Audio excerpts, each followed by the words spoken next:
Hello, everyone, and welcome to Slamfire Radio, episode 349 for April 9th, 2020. I'm one of your hosts, Adriel. I'm another one, Trevor.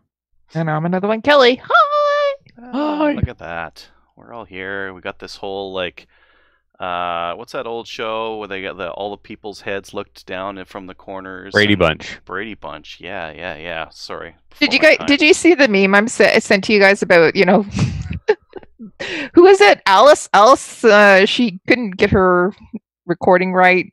She was always muted. That's me. In the middle. Muted.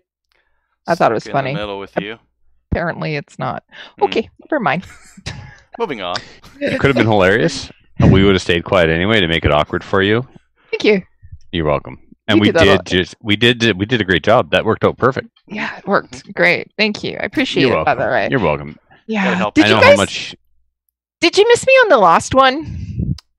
You weren't on the last one? Yeah, no, remember I showed up when you guys were saying goodbye. I did listen to the show. It was a pretty good show. Oh, thanks a lot. You didn't notice I was there. You're welcome. Or not there. Trevor, that was the one where you and I were just awkwardly just BSing about stuff and going all over the place. That one. I beg to differ. You beg to differ. It wasn't awkward. Oh, okay. Yes. Well, everything else you said was correct. Mm-hmm. Wasn't awkward. Okay. Was fairly good, actually. Got better when Kelly showed up, though. Aw, that was at the end when we said goodbye. Yep. Oh, I missed you guys. Yeah. But I'm glad I'm here tonight. We're having another family call, but I opted out to be here tonight. You had to work that in. Yep. You couldn't just do it. You had to let the whole world know that you chose us over your family because you're so selfless. La la la. You're just a martyr. I could be. I can hang up now. There. Oh, they'll be there when I get off the call. So we decided we were going to do our next microcast on Saturday because Sunday is Zombie Jesus Day. Is that right? That is correct. Okay. Later on Saturday. Later. Yeah. No, not regular time. Regular time will be fine. Regular time. Okay. Yeah. Neat. Well, what we did this week is brought to you by the Calgary Shooting Center, Canada's premier firearms retailer. Right now, you have the Mossberg Retrograde 500 Persuader for $620. I got to tell you, I love this gun. I love this gun a lot. You guys remember that I last year, the year before, I took a vintage Wingmaster that was beat to crap. I took two vintage Wingmasters and used and restored them, but both restored them differently. I made one look like a fancy pants, high gloss finish, mirror finish, upland hunting gun. Okay. And then I made the other one look like a vintage 870 police gun. Well, that 870 police gun has an 18 or 18.5 inch barrel. It's got the 5 capacity magazine, and it's got that wood finish. It's got a wood stock and a wood pump and stuff. Yep. Well, this Mossberg that the Calgary Shooting Center has is like the equivalent to the 870 Police from the 70s. Oh, nice. That's why it's got that cool name. It's got that cool retro look. Yeah, it does have a nice look. You can hunt with it. You can shoot manual division and 3-gun with it. If you like wood and you like that classic look of a police-style shotgun, a little bit of a shorter barrel, but still wood, you know what I mean? Yep. Nice. Check it out. And it's well priced, too. Yep. $629. Alrighty. Trevor, what have you been up to in guns this week? Well, just before the show tonight, I went to load up some dummy rounds as per our main topic. So, literally, I was downstairs at 10 to showtime making up some dummy rounds. Other than that, I did finished up my 45 loading.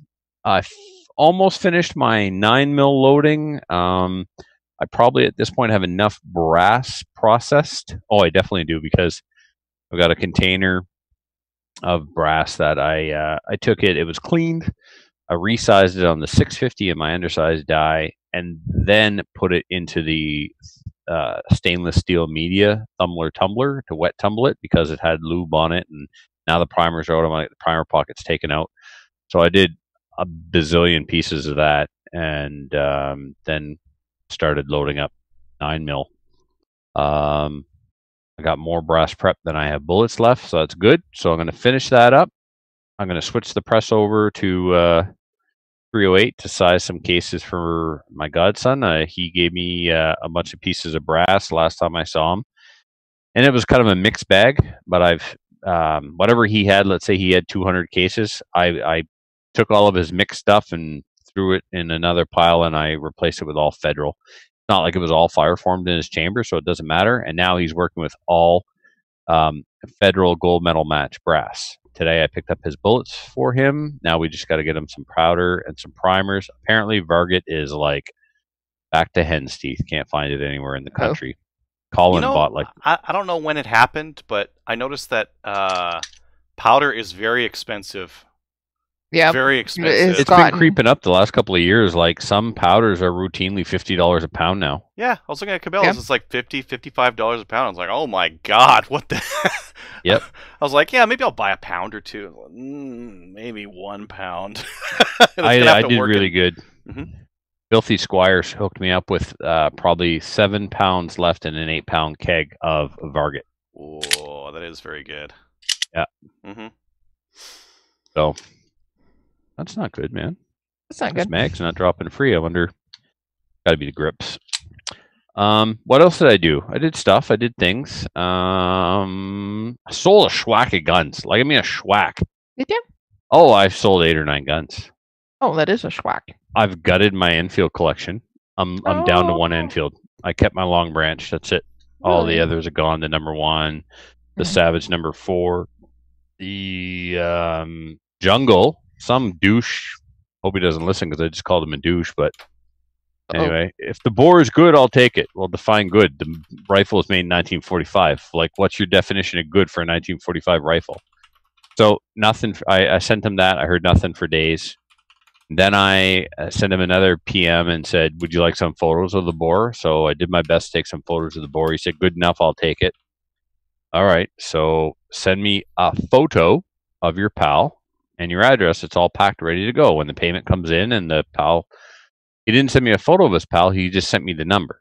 Why is it, and this question is for both of you, why is it people don't want to show you a photograph of their PAL? If you and I were in person and we were doing this exchange at a gun shop or a parking lot, I would say, "Let me see your PAL," and you would show it to me. You would not write down the number and just flash the number at me. I would walk. So why then do you have an issue with showing me a photo of it? I explained to the guy, the Canadian Firearms Center is closed right now, so I can't call with your number and verify that your license is valid. So I need to actually see the card, please. And crickets. Nothing. So I don't know. Ignore him. Flake buyer.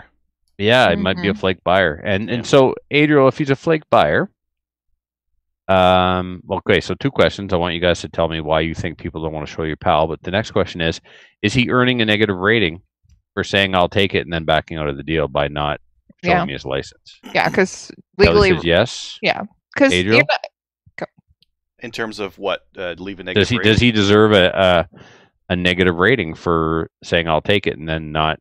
You would have to give him a reasonable amount of time to get that photo to you. But if he says no, then yes, give him a negative rating. Say this dumb shit doesn't know how to buy a gun online according to how it's legally done. And I'll leave a negative rating for that. But you have to leave enough time. Like, he has to have time. Yes, okay. Maybe he's old. Maybe he doesn't know how to use his phone to take a picture of his PAL. And let's be reasonable, yeah. But that's not why he's not sending it to you.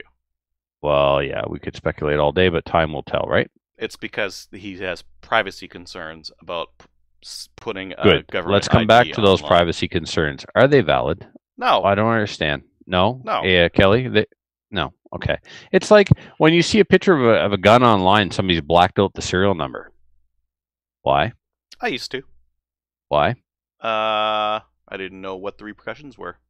So it was because I was uneducated on it. Right.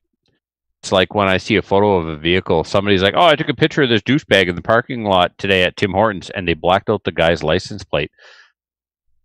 We drive by each other's license plates all day. They're not blacked out. Who cares if they're not blacked out online? Like, I don't understand, people. There is no privacy anymore. Google anyone's name, you'll get their name and telephone number and where they live. Like, well, and the other thing that's cool about a firearms purchase, it's not like some random guy is asking to get like a picture of your driver's license or something like that. Exactly. It is, you're selling to another person who has been background checked and another person who also has a PAL. So entire transaction it's not secure, but it's like you're dealing with two people who have been licensed and vetted and have the same thing. Well, you're trying to ensure he's been licensed and vetted. Yeah, he is, if you actually get a copy of his PAL. So you're saying he doesn't have a PAL. Maybe that's the other thing. I'm not selling you shit if you're not going to prove that you are. No. So what are you going to do with that right now? With that number, nothing, right? Nothing. Exactly. Like so you say, I need a picture of it. Yep. And all the other guns I sold, no problem. I got pictures, no problem, no hesitation whatsoever. 6 months ago, I would have said simply send me the number so I can call and verify it, but not now. So, I bought some upper parts. I think we talked about this before. My Modern Sporter, my SLR are both set up with 18.6-inch barrels. My STI AR-15 was my original 3-gun rifle, and since my SLR is the lightest of my AR-esque platforms, I have no need for my 3-gun AR, especially since of the Modern Sporter and the SLR, it was the heaviest of them all, but it had the best trigger. Better than any guys we ever bought. It came with a JP Industries trigger. So there's my STI AR. And here's the handguard. Did I show this handguard on the show when it was red? No. Yes. Okay, so yes, I did. Yes. Did and you? You're like, who makes a red handguard? Yeah, and you got it for a deal, I think. Well, it was. I know you talked about it. I don't remember seeing it though. I think Kelly, could you have been not on? Maybe. Yeah. So it was. I mean, compared to a Maple Ridge is 300 and change. This was under 200. And Denis Cerakoted it for me and just did a beautiful job. Looks good. Kelly, the finish on it looks nicer than the anodizing on the AR. Good job, Denis. Yeah, it's fantastic. And it's nice lightweight. Shout out to Ben. He found a 16-inch Maple Ridge barrel on CGN. Remember, I keep telling you guys that all Ben does all day, every day, is send us. I hope his boss doesn't listen to this. I doubt it. I doubt it. But if his boss is listening, you better hang on to that boy. He's very resourceful and essential.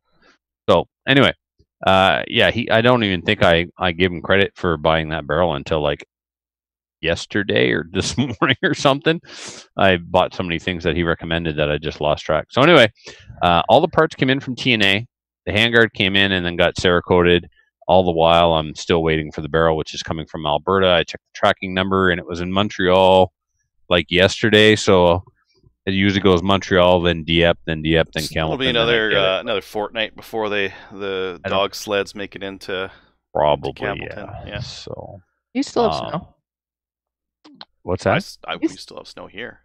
Do you still have snow? Well, we don't get on our range until the last weekend of May, first couple of days of June. Like that's Northern New Brunswick, part of the course. Okay. We had Nipsic, New Brunswick executive meeting. And it was kind of important. We were going to talk about our new team selection criteria for 2021. We were going to talk about the schedule, who's holding matches and when, and we were going to talk about, I don't know, whatever else.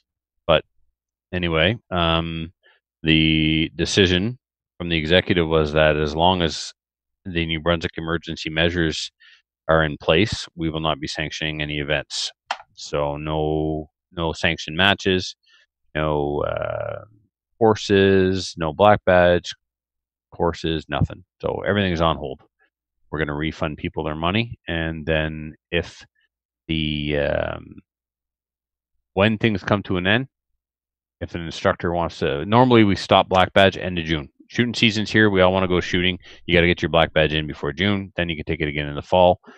And we get between 8 and 10 black badges a year that way, which is crazy for such a small section. But we got instructors that like to teach. So what are you going to do? Let them teach. So this year, when we come out of the Emergency Measures Act, if instructors want to put on courses, well, go for it. Doesn't matter. Things are different this time. Mm-hmm. And then I went to the shop today and I picked up some Hornady 223. They call it training ammo. It's steel case, but it's 75 grain boat tail hollow point or 55 grain bow tail hollow point. It's good Hornady ammo, just in a steel case. The packaging is very simple, right? It's not fancy at all. And what else did I buy? I bought a box of Hornady 75 grain bow tail hollow points to load for my Howa Mini action. And then I bought 200 more Hornady ELDX 178 grain bullets to load in the old Stag 10 because it loves them. 178? 178 ELDX. So it's a match grade hunting bullet. Oh yeah, like whenever I schmack it, I wanted to know it was schmacked. Like I had no problem shooting a deer with that. A moose with that 178 out of a 308. That'll do it. Yep. Oh yeah. Yeah. So that's it for me. Adriel, what's about you?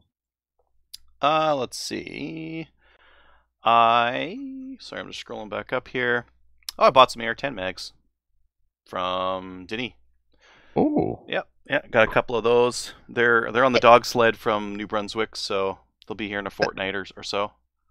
I was gonna ask, did they get there yet? No. Mine only took 4 days.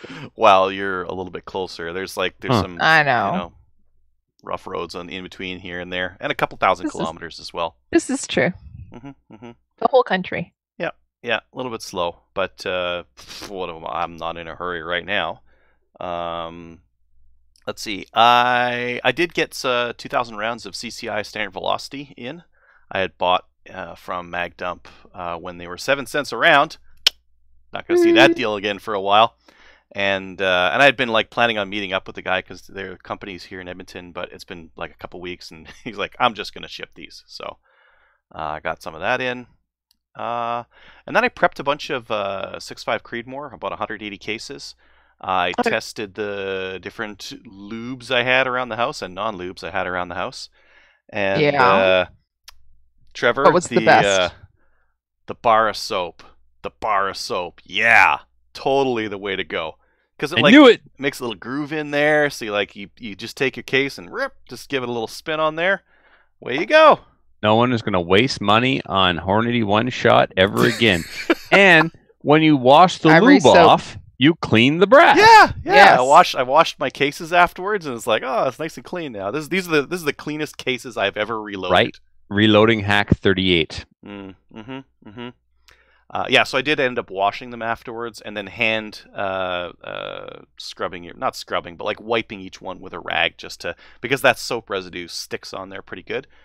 You do need to wipe it. I ran some hot water, but it wasn't enough to get it off, so I just wiped them off. And now they're all super clean.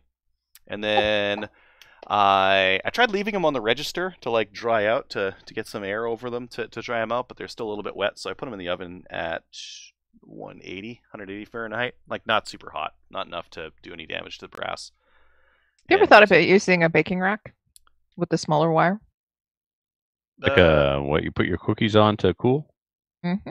I guess. I just put it in a pan, like a cake pan, and if I line the inside with tin foil so I wouldn't leave any carbon on my wife's nice baking ware. So I was just wondering if you ever thought about doing that so you don't have to actually put them in the oven. You can just let them, air dry. Yeah. I wanted them dry just in case I got really ambitious and I started priming and making ammo that night. I didn't. I played video games instead. What else did I do? I gauged them to see which ones didn't need to be trimmed because I want to just be lazy and make ammo. And I don't have enough powder or bullets to make a lot, so I got a whole bunch. Right. You think I should just trim them all? I gauged them. I just checked them with the old dial calipers, make sure that they're in spec. Good enough. Trim them all to the same length. Do it. Nope. I'm not gonna uniform the primer pockets either, and I'm not gonna uniform the flash holes. That I understand. Kinda. Still not acceptable. Are you using a bullet with a kindler? Some of them. Yeah. Then trim them. I'll just trim them so you can crimp them all the same in the kindler. I'll find the ones that are around the same length, and I'll just use the kindler. Yeah. I don't have enough bullets to do I'm not doing 200 rounds. I'm probably gonna do 50, maybe. Oh, but those are rookie numbers. You got to bump those numbers up. Yeah, he doesn't have enough powder. I need more powder and more bullets. And he doesn't have enough. See, Kelly, remember how he's always bragging about not being a prepper? I was ready for this. I loaded for days. Well, I got a month of 223 and 9mm. That's not my exotic soy boy calibers like 6.5 Creedmoor. Yeah, soy boy calibers. Let's see here. I cleaned all we had a couple of maple seed calls, so I cleaned the pockets out on one of the calls there. Yeah, you were gauging. I was watching you gauge as you were doing it as well. Yeah, I was gauging and cleaning the primer pockets there. So now those are all cleaned up. And I booked a spot at Chaz for this weekend. So they're doing by appointment only. They're going to have someone manning the gate and make sure that there's not more than X number of people on the range and that everyone stays completely separate. So I've got 1 hour to get on there, do my shooting, and get out. Holy jeez, 1 hour. That's enough. By the time you get on there, take all everything out that you need, go and put up your targets, come back. That's enough. I can make that work. You know, if the prospect is just no range for the next 2 months, or you get 1 hour, give me the hour. Give it to me. I'm good. Yeah. So I'm gonna take my that 6.5 Creedmoor out. Got it. It's gonna cut down on the old, fish stories. I call them fish stories. Yep. Yeah. I think anyone starts talking to me, I'm like, shut up and leave me alone. Stay on that side of the bay or get off my bay. I want to do some shooting. But I'm going to get this guy out here and run some rounds through it. So how many ranges do you have? Like, how many bays do you have? I know that there's at least 3 that I've seen. 5 or 6. The long range is huge, too. You could probably put, if maintaining proper social distancing, you could probably put 2 or 3 people on that one long range bay. Well, no, I was just wondering if they were just doing, leaving it for 6 people, like the different ranges, right? So 6 people, each person has a range that they're booking. Yeah, it's something like that. I don't know the particulars. They very quickly got a booking solution in place, and it was super fast. So I'm super happy that I get to try out my nice new rifle that's been collecting dust. Yeah. Waiting for you. Waiting for me. And now I've got 10 rounds of factory 6.5 Creedmoor, and I'm gonna have to whip up 30, 40 rounds of other stuff for the weekend. Yeah. I think that's about all for me. What about you, Kelly? I didn't do much. So as Adriel said, he did a couple of maple seed calls, so I've been on them with him. I've talked to Adriel more this week than I've talked to anybody in a month and a half. I've had a full week of video calls every night. I did it last week, and I'm doing it this week as well. There's one Friday I won't have anything. That's the only night I don't have any video calls. What about Sunday? Sunday I have a family one. Okay. Saturday I have one with you guys. Yeah. So I've been doing some calls about maple seed. Just to give people an update on that, because I know people are going to be asking about it again. We posted some things on our website and also on our Facebook pages. Right now, everything up until May 11th is essentially canceled. After that, we will let you know, and we'll give you an update once we know. Obviously, we're not mind readers. We don't know what's going to be happening, especially with specifically ranges in Ontario and some other provinces. All the ranges are closed. Most of the ranges are closed anyway, so we can't have events. So the ones that are the events that we have, the schedule, we haven't really put it up, because why put it up and sell the event if we can't actually have the event? Yeah. So we're holding off on that, but the ranges that have actually signed agreements with us, we're going to once we're able to get onto the ranges, we are going to basically move forward with the events that we've already arranged. And anything that we've canceled, what we're going to do is try and go back and schedule those in. If we can't do that, then we'll just have to do it the next year. So, but we have a very full schedule this year already. So I'm hoping that we can schedule maybe 1 or 2 more of the events. You had a full schedule. Thanks, Trevor. We have. You're quite welcome. As long as provinces are under Emergency Measures Act, you're shut down. Exactly. Once they're out, I'm already getting a little bit stir crazy. So once they're out, I'm gonna do them every weekend. What I think is gonna happen is we're gonna be super busy. Mm-hmm. We're not gonna have. You guys are we're in opposite ends of this whole thing. This break for me has made me not want to go back. It's like, okay, everything I was planning on doing, the charity shoot shut down, Ronnie DeGroot shoot shut down. I'd already canceled SummerSlam because we had to get the range recertified. Yep. Now I don't even know if the range recertified. And I'm like, that's good. I needed a break anyway.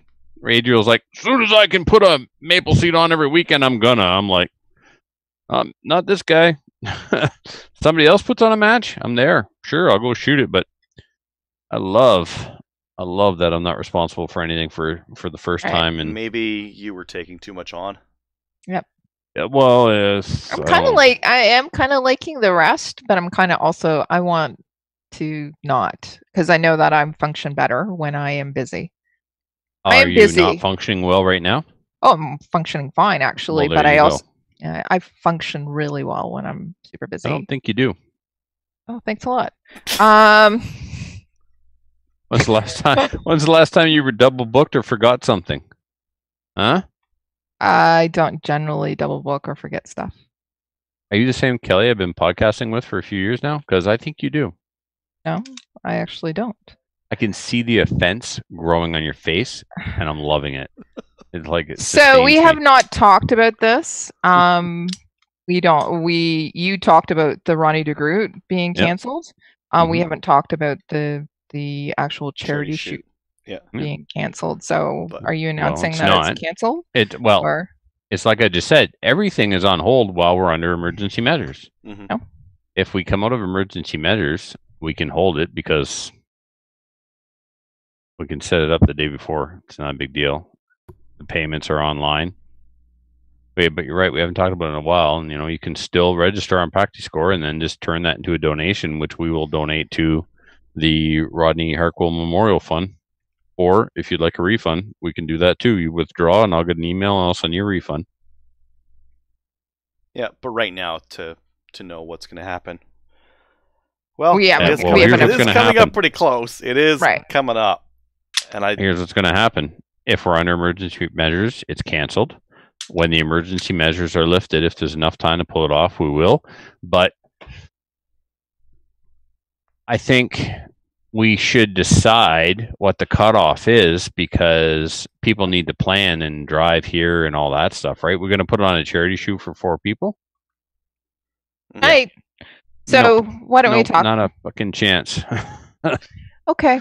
So why don't we talk about it and then come up with a date and then we'll let people know. Yeah. Sounds good. That works. All right. So the other thing that I did in Guns this week is I tried to actually the new holster that I got from Pat. Thank you, Pat, by the way, again. The Ghost holster for my CZ. Love it. Yeah, so I'm cheap. And I have a duty belt. So I tried to put it on the duty belt. Didn't work because the duty belt's too thick. So I had to go and I went to Double Alpha, checked out what they have. There's not a lot they have in stock. But I'm going to actually buy a IPSC belt so that I can mount it. But I don't know when I'm going to be able to use it because right now things aren't going on. So you use it every day for dry fire. Mm-hmm. Yeah, it's true.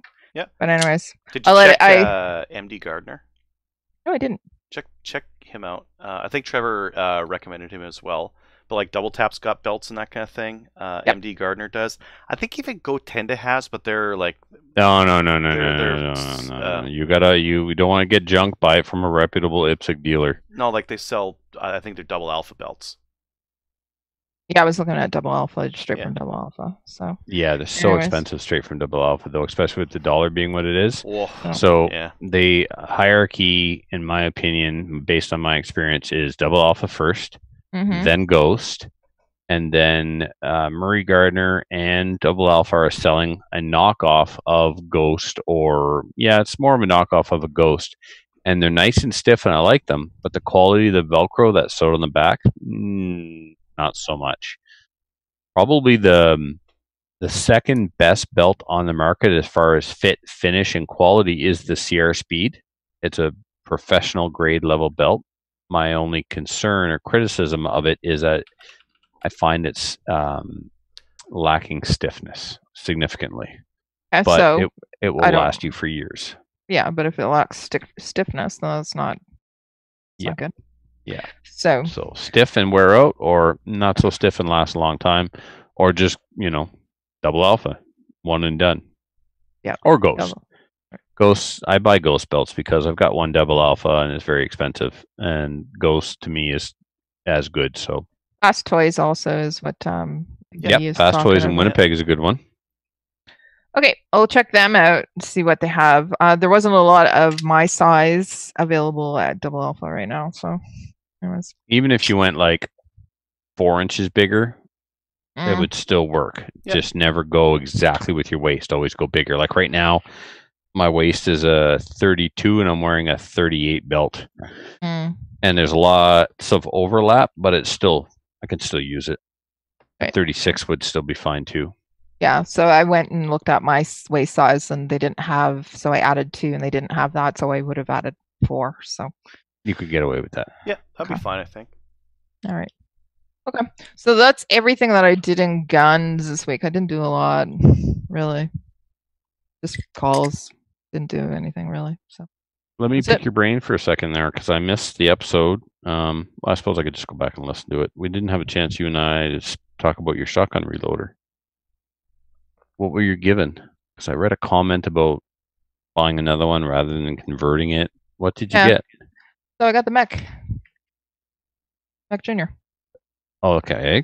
Yeah. Okay. So and it's brand new, and it comes with 12 gauge die, and so the recommendation. So I said I was going to go and try and purchase a 28 gauge die, and the recommendation was no, don't do that. Just go and get. Yeah, because it's not that simple. No. Yeah, switching over. Just if I would offer it. Well, I would offer it. Yeah. There's some. The person that was talking was also my brother was also responding to that, and he's telling me that I should actually just go and take all of his trap guns because he has some really nice ones. Well, there you go. And I'm going do that too. That's a solution we can all live with. He's probably watching. He's watching regularly now. I'm going. Ooh, okay. Your brother is? Yeah. Yeah. Oh man. Awesome. And he's gonna be like, "Who is this jerk always picking on my sister? What an asshole." Yeah. No. Yeah. Anyways, yeah, we're starting to really bond as brothers and brother and sister because I used to be that type of sister that you just didn't. He's somebody who is extremely knowledgeable in guns. He's been shooting all his life. He competed for Canada. He in what discipline? He went to Beasley and small bore and large bore. Rifle. Yeah, and so he works with the same people that I work with, and he was the armorer. And no way. So he has quite the collection. He's been hunting all of his life. I used to make his life miserable because of that. And so I was at his place. And he has a hunting cottage there. Oh my God, it's beautiful. And it's just set up so great. And then I was looking at his property. I'm going, this would be perfect for Maple Seed. And then he's teaching his son how to hold the rifle that was bought. And I'm going, no, he needs to come to Maple Seed. And he won't listen to you, but he'll listen to me. So I'm going, all right, so I'll teach him how to actually hold the rifle. And now we're talking about going to my dad's place, taking a look at my dad's also a collector as well. So going over to my dad's place. Oh my God, I hope he doesn't hear this. And going through his safes and doing an inventory. Getting through the bones. Man's not gone yet. You guys are divvying up his firearms when he passes. No, listen. That's exactly what you're doing. Exactly. Like my brother and I can now talk about things, right? He's so excited about it too. So anyways, I was saying, you know what we should do? We should go over to Dad's place and we should look through the safes and see, okay, you'll get this, I'll get this, and we will talk about it. Because if not, if my dad passes before my stepmom does, it's going to be bad because the conversation we had was she said, I'm just going to take everything to the cops and they can actually destroy them. And we're going, no, that's not happening. No. You need to, I'm sure your father has a will and that can be sorted out. Oh, no. Anyways. Oh, well, that needs to be sorted out. Yeah. Anyways, so it's nice. My brother and I can actually, we can talk about things and it's nice. I'm kind of finding some ground that it's nice, you know. Now you're no longer a liberal bleeding heart. You and your brother are rekindling a relationship. That's good. Warms my heart. I've never been never called. Yeah, he's called me a little breeding heart. Yeah, he's called me snowflake. Yeah, he's called me all these things, right? Yeah, he used to pretty much be a vegetarian.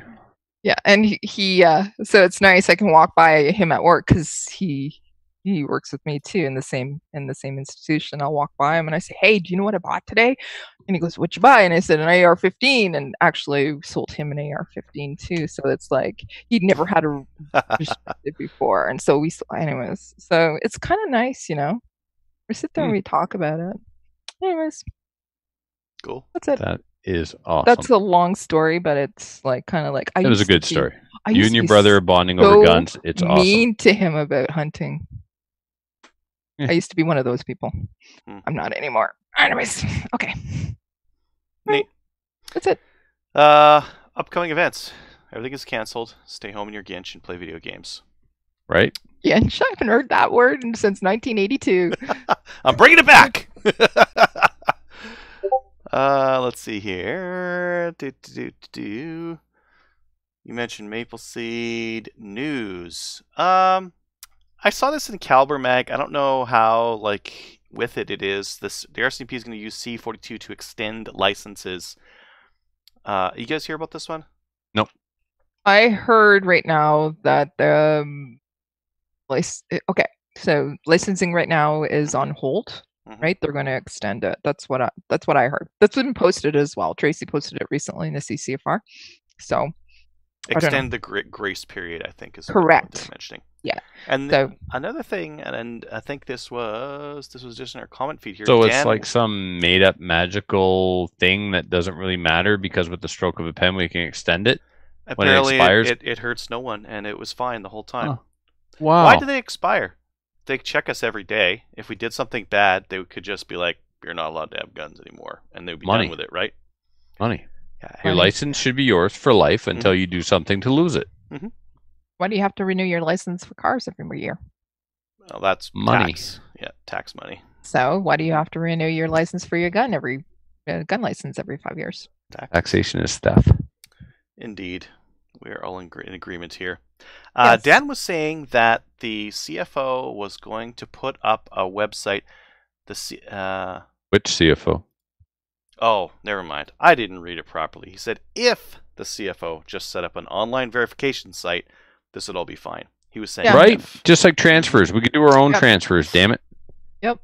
And if you don't know how to computer, then you pick up your telephone because you're 87 years old. And you fax in a copy of your thing, and you fill in a form. Who the hell has and you call it an FAC? Yes. Yeah. We still get faxes at work every day, Kelly. Do you really? Yeah. One of the other commenters mentioned they sent in their picture of their pal to someone, and that person used that picture to scam someone else. Yeah, that's greasy. Yeah, I didn't. That's not cool. One guy sent me his picture of his pal with this thumb over the face, and I didn't question it. Yeah. And I mean, I don't know what this dude looks like, so you're mailing to him anyways. Yeah. I mean, so if these people are buying from like SFRC or DC, you're going to show it, or you're not going to get the gun. Exactly. So show the damn thing. Yeah. Yeah. You know, there are people that are going to be greasy, like you said. That happened to Guy, and it's going to happen to one. But it's not hard to track down, right? Because you know who you sent a picture of it to. You have the email. I sent it to this guy. My email address is not bigboner691982@gmail. It's Trevor Furlot at Gmail. Like, I'm not hard to find. You just gave everyone your email address. Everyone on Facebook watching, everyone on... Don't matter. Okay. Well, anyways, most people knew it was trevorfurlot@gmail.com because we keep saying it all the time. Yeah. Right, for the hate mail. Can you send someone a digital bag of dicks? Because I feel like my inbox is about to get flooded. It is, yeah. You can reply with. Yeah, that's what you'll need to do. It won't, Yep. All right, cool. Well, that was the only bit of news I had. In terms of new gun stuff, not a lot. I don't know if I talked about this one last week. Actually, I'm pretty sure I didn't. Maple Ridge Armory is doing... that is not the right thing. I'm looking for their upper. They have an AR-10 upper now. They have one for the Stag that they're making in-house. Come on. That was incredibly exciting. So while you're doing that, so Jeremy Crane said, when I buy over the net, I always get them to send me a picture of their driver's license so I have their address. That is a great idea. I have their address because I'm mailing them the gun.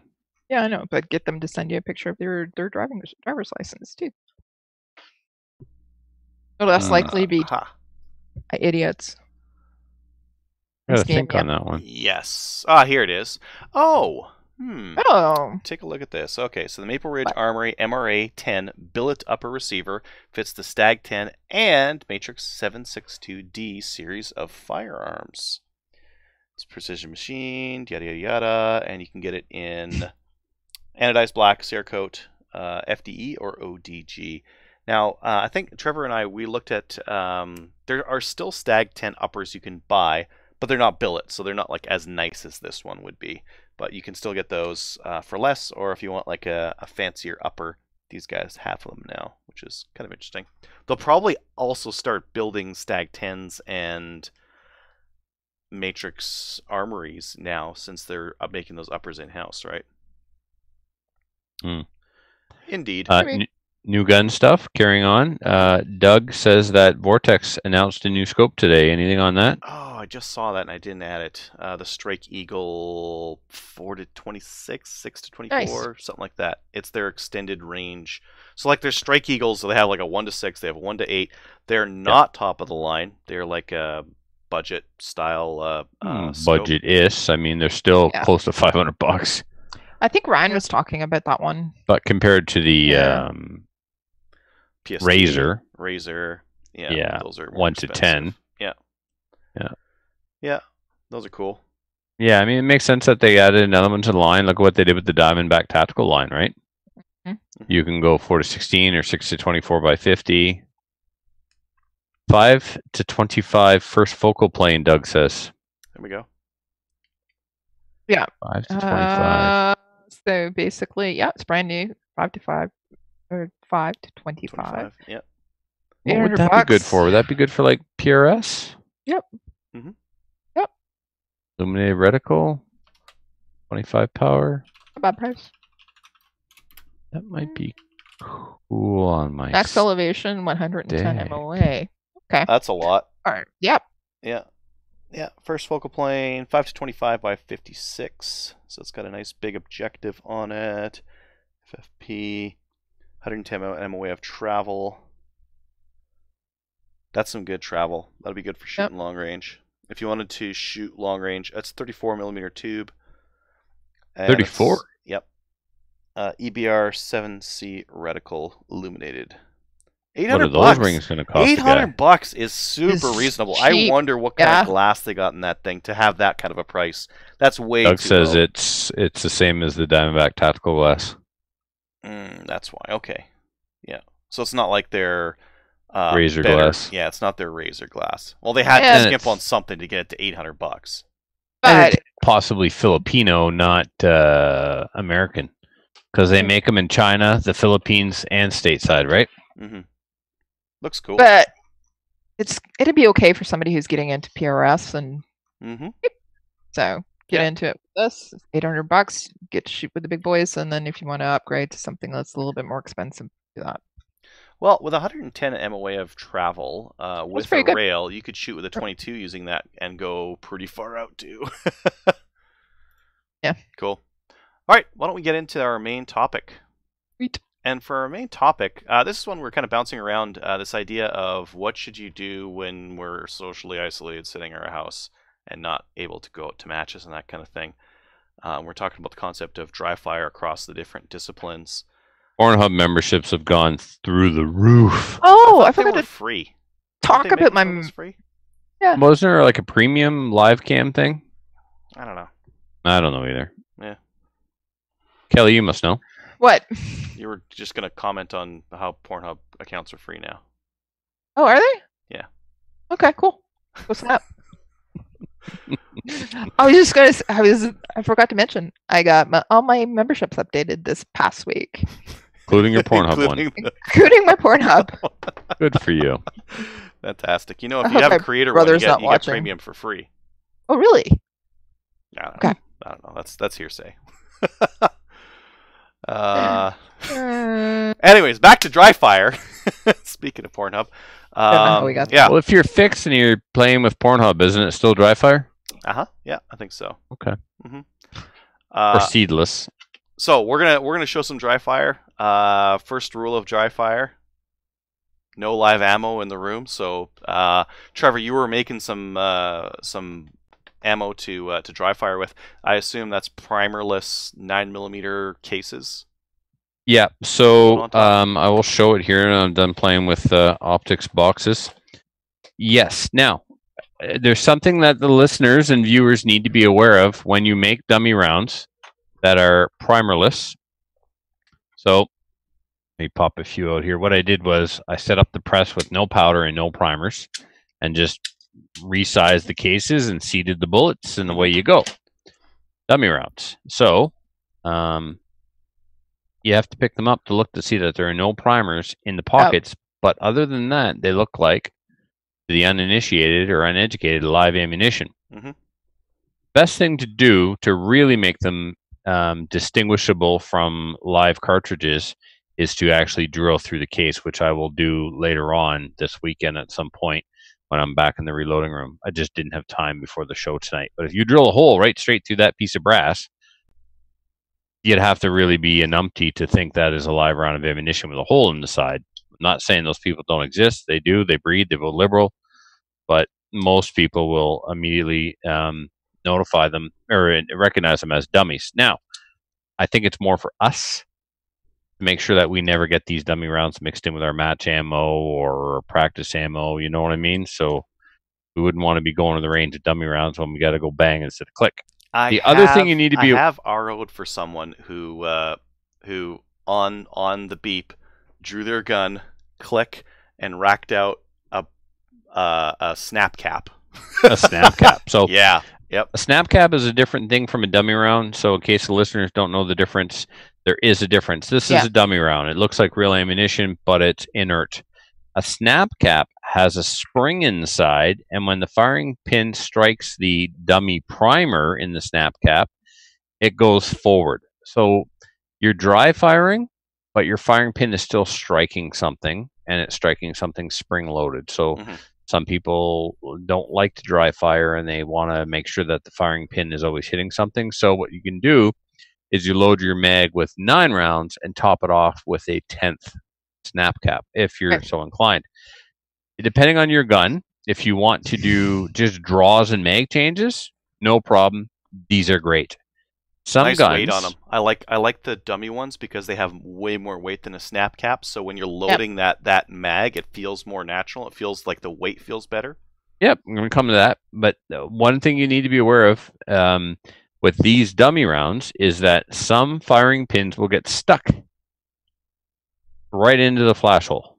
How do I know? I had it happen. My open gun had an extended firing pin, and it locked the gun up bad. So at the back of the case head where the primer would go, you can see the flash hole there, and the firing pin got right inside that flash hole and got stuck and locked the gun up.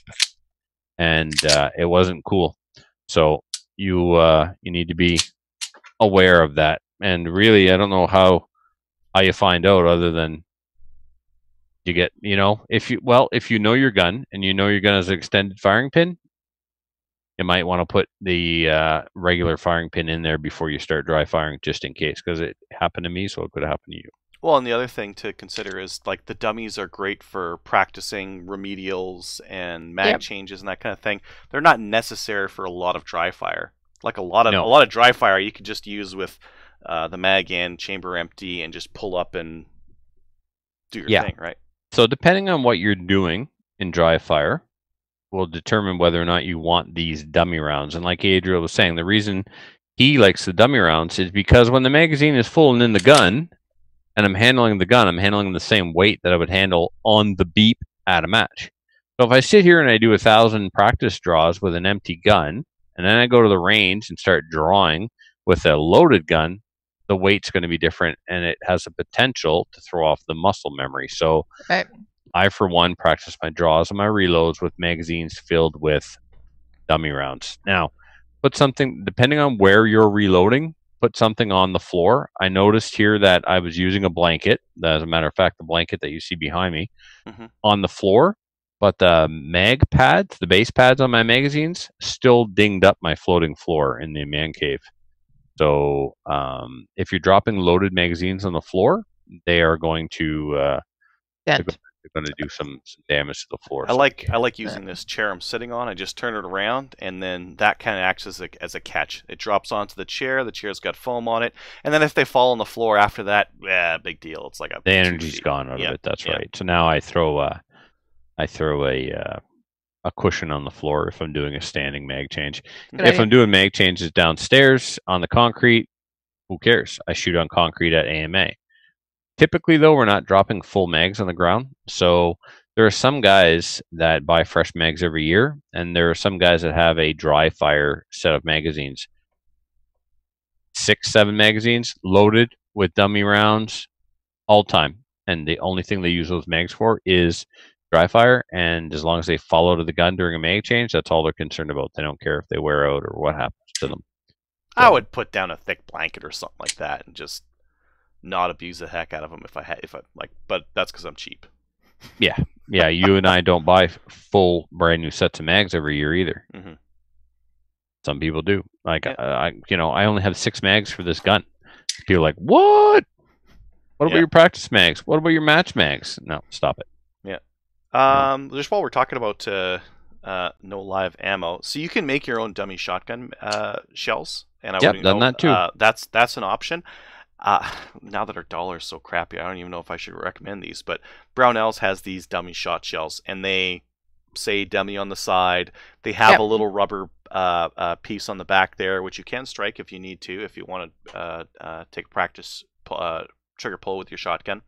And they've got shot in them so that the weight is nice, because when you make a fake shot shell, you need to get that weight proper in order to really reload. I mean, one of the interesting things that happens with pistol mags, if you reload a pistol mag and it's full, and you schwack that thing home, sometimes the slide goes forward.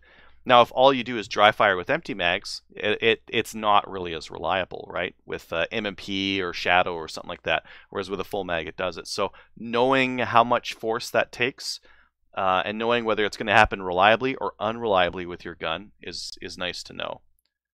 And you're only going to get that if you have like a mag full of dummies in there. Yep. Yeah, like tonight, for some reason, one of my mags, when loaded, is not dropping out of my Dan Wesson. And I still have Tim's aluminum grips on here. And I thought perhaps it was the grips, so because that's the only thing on the gun that changed. So I took the grips off and tried, and sometimes it comes out, sometimes it doesn't. Is it full of dummies? Take a empty mag, and it comes flying out of there. Tried that mag in my STI, and it came out. The tolerances of the Dan Wesson and the STI are not the same. This mag comes out 100%. So I got a mag that's the feed lips are opened up a little bit, and I would not have known that if I didn't do some dry fire. I would have got to the range, and mag number 1, which all my mags are numbered, mag number 1 wouldn't have come out of the gun.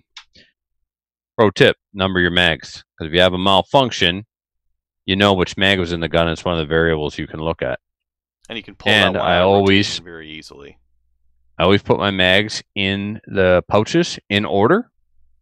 So I also know, okay, it happened during my 3rd mag change. So that was mag, and I go to that location, and you can math it out and figure it out pretty easy to try and determine whether or not mag is the culprit. So yeah, it's a good idea. Awesome. You were mentioning here, use apps, buy the books. Yes. So apps. Not everybody has an IPSC timer, but even if you do have an IPSC timer, there's so much more you can do with dry fire with an app than you can do with an IPSC timer. IPSC timers probably won't hear the click of your trigger. Like a lot of them won't get down that sensitive too, right? Right, and that's not what I want to use the app for, though. There are some apps on your phone that are like timers and stuff, but This app is called DryFire, and it's DryFire Par Timer. Yeah, I got that one too. Looks and like that. At the top of the screen, it defaulted to fast draw.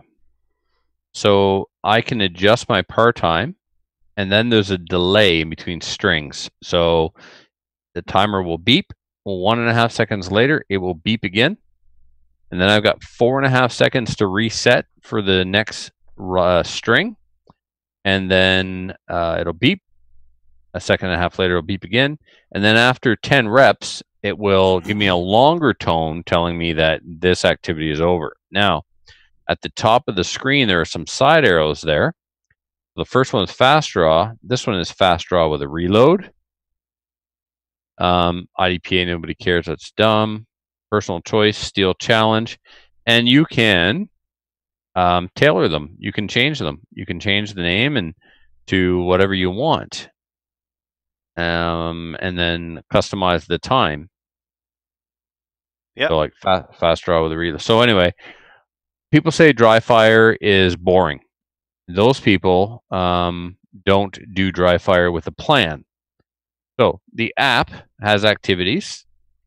You can create your own activities in the app. And the other thing, and this seems incredibly like common sense, every DryFire drill you do 3 times. Freestyle, strong hand, weekend.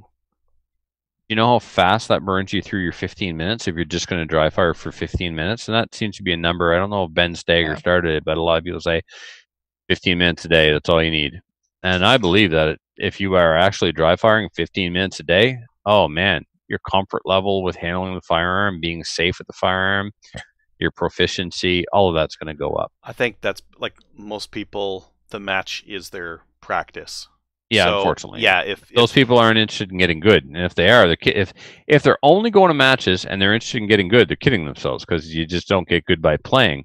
Like we don't have coaches, but learning happens during the practice with the coach, and then you practice the skills you learned during practice within the context of a game. You don't learn in the game. The game is where you go demonstrate what you learned.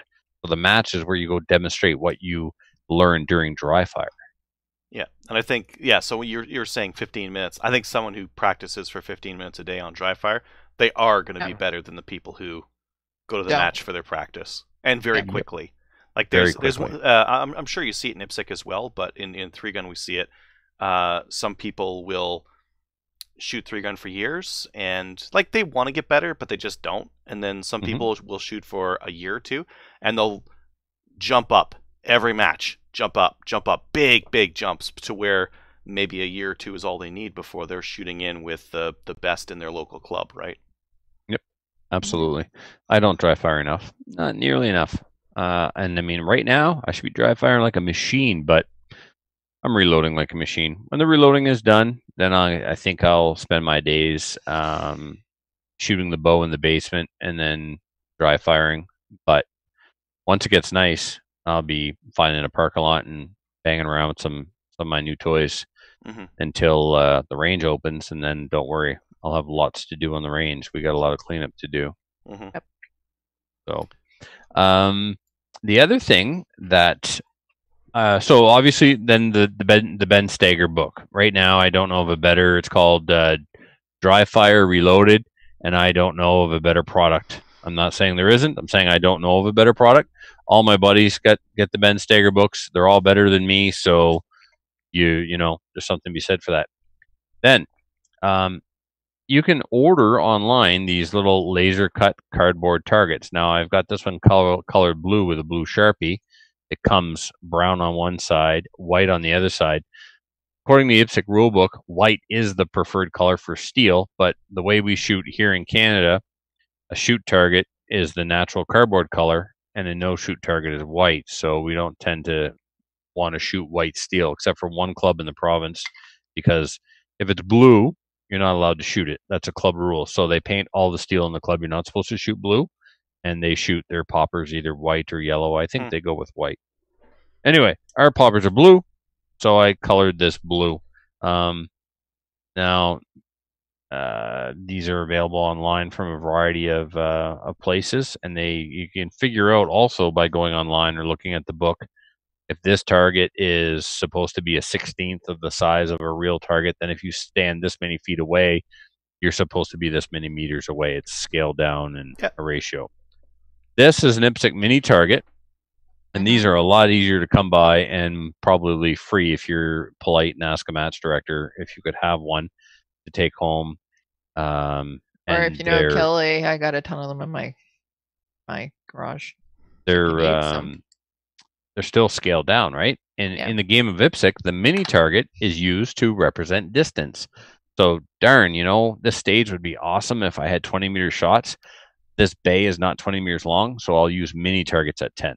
Call it good, right? So in your house, you can back up from this mini target 4 or 5 yards, and it'll still represent 7 or 10 yards on a regular size target. So have something that you're aiming at while doing dry fire. And dry fire is used to reinforce the fundamentals. Sight picture has to be perfect. Your trigger press has to be perfect.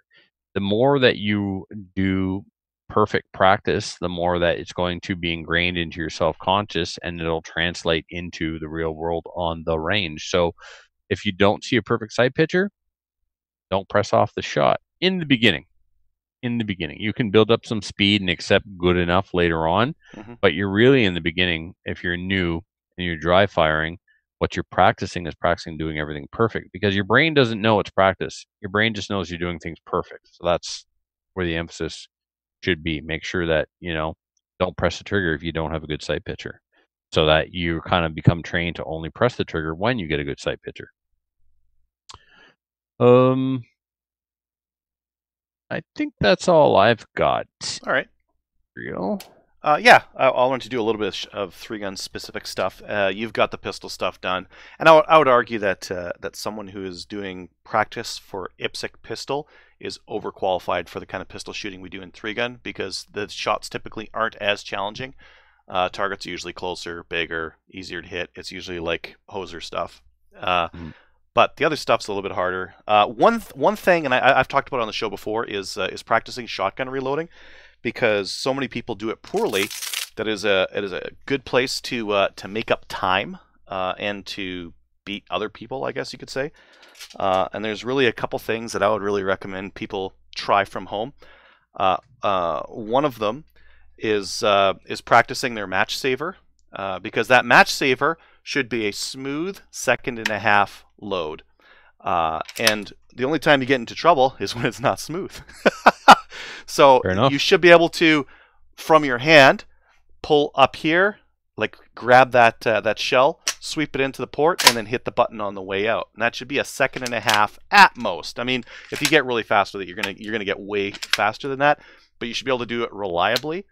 I've seen too many people where they get to the end, like, oh, they're looking at the empty port. What do I do now? What do I do? And they grab the shell and they fumble it, and they go. If it goes in backwards, well then that's bad. But it should be a nice quick pop in, hit the button, and off you go. And you should be able to do that on command and get some reps in there. So that's one thing to practice. Another thing with shotgun is practicing. If you can, you got the time right now over the winter. Practice strong hand and weak hand reloading, because that's a good idea. Each of them has an advantage.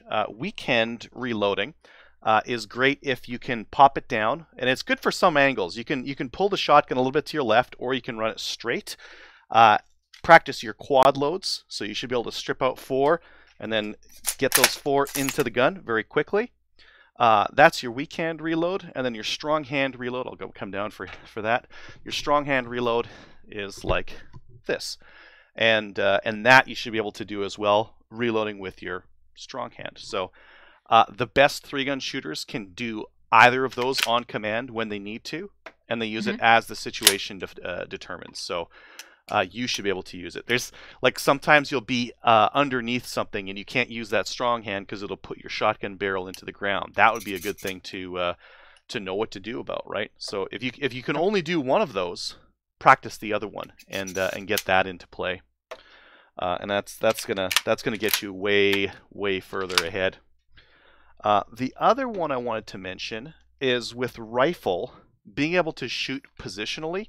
Oh, Adriel, can we go back to shotgun for a second? Yeah, sure. Yeah. Everything you showed for shotgun was correct and really cool for 1990. Now, let me show you how people reload shotguns today. just so you know, I'm just saying.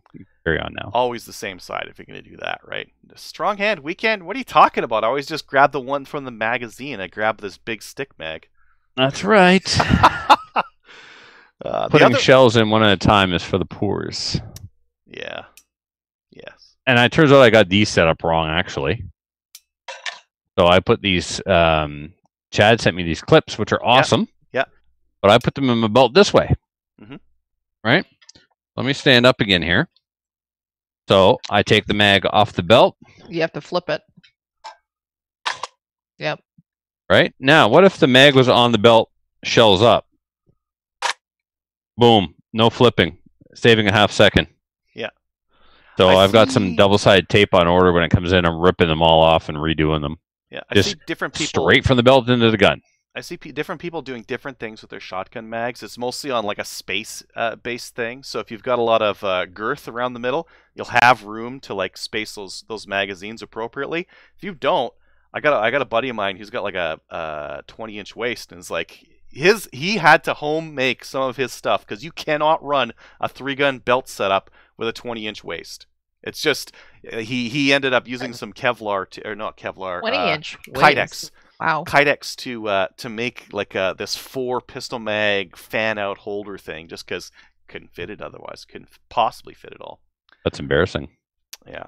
The other thing that I want to mention that I think more people need to practice is positional shooting with their rifle, and I would specifically focus on resting next to a wall and being able to. So in 3-gun, you can touch the walls. In IPSC, a lot of times you can't touch walls if they're outside of the shooting area, but in 3-gun there's no such. So with 3-gun, I would really recommend people test out grabbing surfaces. Here would be a good time to use a printed miniaturized size target to simulate long range.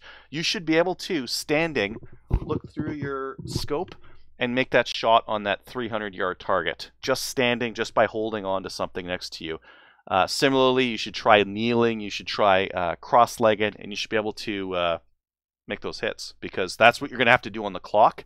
And I hate seeing people go up next to a wall and do something like this. Grab it and then put their rifle on top. Like that is not steady. You need to be able to make that Y with your finger, grab onto it, and then hang on to that piece of wood, and be steady with it. You're not used to it. You're not gonna be fast with it. Oh man, I want to go shoot this thing. I forgot how awesome this gun is. I picked it up. I was like, oh, my space gat. Space shotgun. I would recommend both sides of the wall. Yes, this is the easiest one for a righty. Go on to that other side. That's a little bit tougher of a grab, but you should know how to grab that wall and hold on to it. The rest of it, the rest is like I said, I think you'll either get it from the IPSC practice that Trevor was talking about, or the Maple Seed practice that Kelly's talking about. So you can lean on some walls in IPSC. Yes, I was saying many times the walls are outside the shooting zone, and then therefore you can't touch them. Yeah, that's right. Yeah. Most people don't know that rule. Good for you. It's a silly rule. It is. If the wall's there, I should be able to just ram myself into that wall and shoot right off of it. That's right. If I want to be dumb, let me. Yeah. Kelly? Yep. Do you want to talk about Maple Seed? Yeah, we can talk about Maple Seed a little bit. So both Trevor and Adriel talked about rifles, pistols. I'm going to talk about shotguns, and I'm going to talk a little bit about Maple Seed and basically what you should be doing at home to get ready for a Maple Seed. Not specifically dry firing. You can do that. Yeah, yoga. So a couple of recommendations before I get into specifics are go to the YouTube channel and check out the videos that we have there, because it's going to tell you what you need for a Maple Seed. Every time I forget about my sling, that's where I go. Yep. So it talks about scopes versus iron sights. So you can buy some scopes, or you can keep your iron sights or tech sights, whatever you whatever you want to do with that. Talks about ammo, how to choose the right ammo, and it also talks about slings too.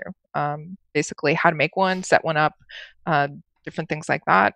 If you actually go there and you decide that you want to purchase a Maple Seed sling, we have them now in stock in store. So go to our website, mapleseedrifleman.com. Is this a commercial? Or yeah, you trying to sell stuff? Okay. Yeah.